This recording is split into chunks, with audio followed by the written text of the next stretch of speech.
एक दिन अकबर अपने दरबारी खोजा से बातें कर रहे थे। बादशाह बार बार बिरबल की तारीफ कर रहे थे और यह बात खोजा को कतई रास नहीं आ रही थी।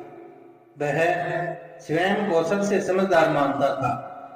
उसके मन में एक इच्छा दबी थी कि किसी प्रकार मंत्रियों का प्रमुख बना जाए, लेकिन बिरबल के रहते ऐसा होना संभव नहीं था। इसलिए जब भी खोजा को मौका मिलता वह बिरबल की बुराई करते थकता नहीं था।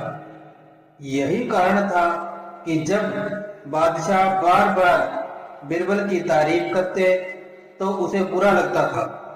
तब बिरबल को नीचा दिखाने की नीयत से खोजा बोला, हजूर, आप बेकार ही बिरबल को इतनी अहमियत देते हैं, वह किसी काम का नहीं है।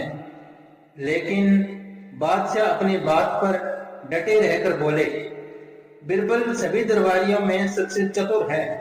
सवालों के तर्क संगत वह तुरंत जवाब बिरबल ही देता है, वैसे कोई और नहीं दे सकता।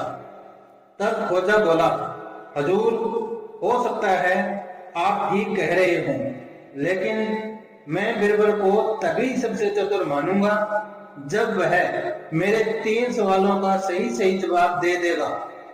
तभी आपके द्वारा बिरबल की तारीफ करना तर्क संगत सिद्ध होगा।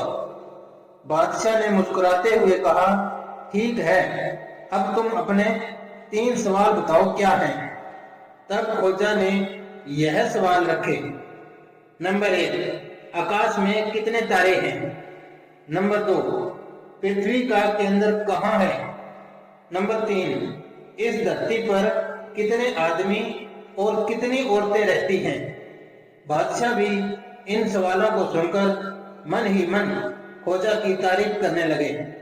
उन्होंने तुरंत बिरबल को बुलावा भेजा और कुछ ही देर बाद बिरबल दरबार में हाजिर था।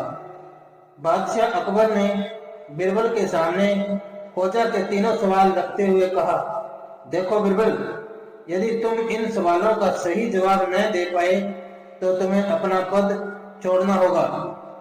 जैसी हुजूर की इच्छा, मुझे इन सवालों का जवाब देने के लिए 6 घंटे की मोहलत चाहिए, तब तक आपको सब्र रखना होगा।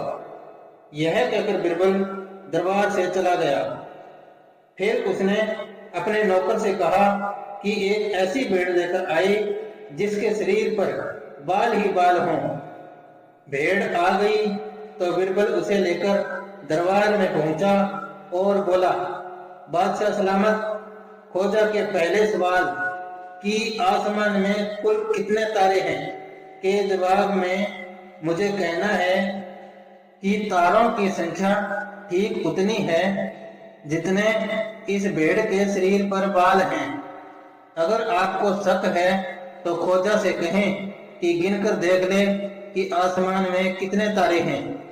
खोजा के दूसरे सवाल का जवाब देते हुए बिरबल ने जमीन पर कुछ रेखाएं खींची और लोहे की एक छड़ उनके बीच गाड़ते हुए बोला, हुजूर, यह है पृथ्वी का केंद्र। यदि खोजा को शक है तो वह माप तोल करवा कर देख सकता है। तीसरे सवाल का जवाब देते हुए बिरबल बोला, जहां पना धरती पर आदमी और औरतों की अलग अलग तादाद बताना काफी मुश्किल है, क्योंकि धरती पर इनके अलावा तीसरी किस्म के प्राणी भी रहते हैं, हमारे खोजा जैसे, जो न नर हैं न नारी। अतः मेरी यह विनती है हजूर की, ऐसे लोग जो किसी भी श्रेणी में नहीं आते, यदि मरवा दिए जाएं तो मेरे लिए गिनती करना आसान हो जाएगा।